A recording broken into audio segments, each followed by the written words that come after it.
നമസ്കാരം. ഇന്ത്യക്ക് കനത്ത തിരിച്ചടി നൽകി സ്റ്റീലിനും അലുമിനിയത്തിനും 50% താരിഫ് ചുമത്തിയ അമേരിക്കൻ പ്രസിഡന്റ് ഡൊണാൾഡ് ട്രംപിന്റെ നടപടികൾക്ക് അതേ നാണയത്തിൽ തിരിച്ചടി നൽകാൻ ഒരുങ്ങിയിരിക്കുകയാണ് ഇന്ത്യ. ലോക വ്യാപാര സംഘടനയുടെ നിയമങ്ങൾ പ്രകാരം യുഎസിന് മേൽ പകരച്ചുങ്കം ചുമത്തിയേക്കും എന്ന് തന്നെയാണ് റിപ്പോർട്ടുകൾ വരുന്നത്.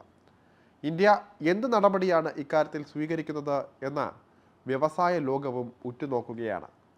കഴിഞ്ഞ ജൂണിലാണ് ഇന്ത്യയിൽ നിന്നുള്ള സ്റ്റീൽ, അലുമിനിയം എന്നിവയ്ക്ക് 50% തീരുവ അമേരിക്ക ചുമത്തിയത്. അതിന് പകരമായി തിരഞ്ഞെടുത്ത അമേരിക്കൻ ഉൽപ്പന്നങ്ങൾക്ക് ഇന്ത്യ താരിഫ് നടപടികൾ ഏർപ്പെടുത്തിയേക്കാം. 2024-25 സാമ്പത്തിക വർഷം ഇന്ത്യ $620 കോടി സ്റ്റീലും $86 കോടി അലുമിനിയവുമാണ് യുഎസിലേക്ക് കയറ്റുമതി ചെയ്തത്. ഈ സാഹചര്യത്തിൽ 50% തീരുവ വലിയ ആഘാതമാണ് ഏൽപ്പിക്കുന്നത്. സ്റ്റീലിനും അലുമിനിയത്തിനും മേലുള്ള തീരുവകൾ ലോക വ്യാപാര സംഘടനയിലും ഒരു വ്യാപാര തർക്ക വിഷയമായി എത്തിയിട്ടുണ്ട്. യുഎസിലേക്ക് ഇറക്കുമതി ചെയ്യുന്ന എല്ലാ ഇന്ത്യൻ ഉൽപ്പന്നങ്ങൾക്കും 25% തീരുവ ഏർപ്പെടുത്തിയതായി ജൂലൈയിൽ പ്രഖ്യാപിച്ച ട്രംപ് പിന്നീട് റഷ്യൻ എണ്ണ ഇന്ത്യ വാങ്ങുന്നതിൻ്റെ പേരിൽ ഓഗസ്റ്റിൽ വീണ്ടും ഒരു 25% കൂടി ചുമത്തുകയായിരുന്നു. ഇതോടെ ഇന്ത്യക്ക് മേലുള്ള തീരുവ 50% കുത്തനെ ഉയരുകയായിരുന്നു. ഈ രണ്ട് നടപടികൾക്ക് ശേഷമുള്ള ഇന്ത്യയുടെ ആദ്യത്തെ പ്രതികാര നടപടിയായിരിക്കും ഇത്. ലോക വ്യാപാര സംഘടനാ നിയമങ്ങൾ പ്രകാരം സ്റ്റീൽ, അലുമിനിയം എന്നിവയ്ക്കെതിരായ പ്രതികാര നടപടിക്ക് ഇന്ത്യ നിയമോപദേശം തേടിയിട്ടുണ്ട്.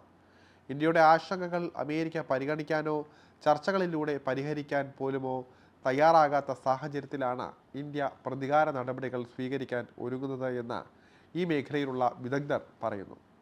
ട്രംപിൻ്റെ നടപടികൾ മൂലം യുഎസിലേക്കുള്ള $7.6 ബില്യൺ ഇന്ത്യൻ കയറ്റുമതിക്കാണ് തിരിച്ചടി നേരിടുന്നത്.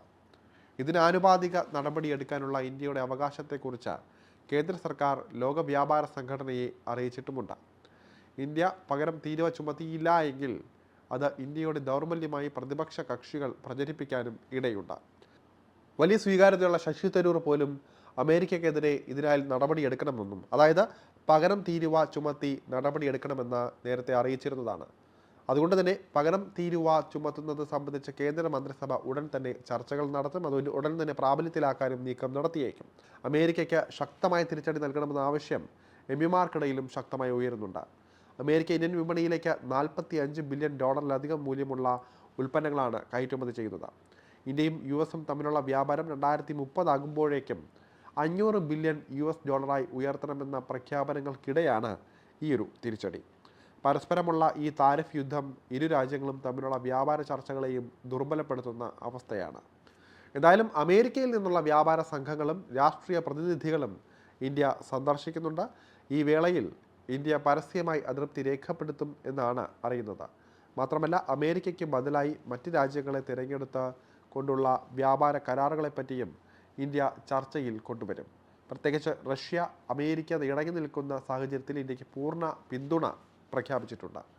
നേരത്തെ F-35 എന്ന ആധുനിക യുദ്ധവിമാനങ്ങൾ ഇന്ത്യക്ക് വിൽക്കാനുള്ള അമേരിക്കൻ പ്രസിഡന്റ് ഡൊണാൾഡ് ട്രംപിൻ്റെ വാഗ്ദാനം തള്ളിയ ഇന്ത്യ റഷ്യൻ ആധുനിക പോർ വിമാനമായ Su-57 വാങ്ങാനുള്ള നീക്കം അടക്കം നടത്തിയിരുന്നു. ഇത് ട്രംപിനെ ചൊടിപ്പിക്കുന്ന അല്ലെങ്കിൽ അമേരിക്കയ്ക്ക് തിരിച്ചടിയാകുന്ന മറ്റൊരു ഘടകമായി മാറുകയായിരുന്നു. റഷ്യൻ പ്രസിഡന്റ് വ്ളാദിമിർ പുടിൻ്റെ ഇന്ത്യ സന്ദർശന വേളയിൽ ഇത് സംബന്ധമായി ഇരു രാജ്യങ്ങളും ഒപ്പുവെക്കുമെന്നാണ് അറിയുന്നത്. ഇതോടെ മിസൈൽ പ്രതിരോധ സംവിധാനമായ S-400 ശേഷം റഷ്യയുമായി നടക്കുന്ന ഏറ്റവും വലിയ സൈനിക ഇടപാടായി മാറുമെന്നും പ്രതീക്ഷിക്കുന്നുണ്ട്. യുദ്ധവിമാനങ്ങൾ വാങ്ങുന്നതിൽ അമേരിക്ക വേണോ റഷ്യ വേണോ എന്ന രണ്ട് മനസ്സിൽ നിന്നിരുന്ന ഇന്ത്യക്ക് തുടക്കം മുതൽ പ്രിയവും റഷ്യൻ യുദ്ധവിമാനത്തോടെ തന്നെയായിരുന്നു. എല്ലാ കാലത്തും ഏത് പ്രതിസന്ധിയിലും കൂടെ നിന്ന് റഷ്യ തങ്ങളെ ചതിക്കില്ല, അതായത് ട്രംപിൻ്റെ നിലപാടുകളെ പോലെ വ്യതിചലിക്കില്ല എന്നുള്ള കൃത്യമായ ബോധ്യം ഇന്ത്യക്ക് ഉണ്ട്. ഏതായാലും പുതിയ നീക്കത്തിലൂടെ ഇന്ത്യ നടത്താൻ പോകുന്നത് അമേരിക്കയല്ല ശരി, റഷ്യയായിരുന്നു ശരിയെന്നും ഇങ്ങോട്ട് പണി തന്നാൽ അങ്ങോട്ടും തിരിച്ച് പണി തരും എന്നുള്ള സന്ദേശവും തന്നെയാണ്.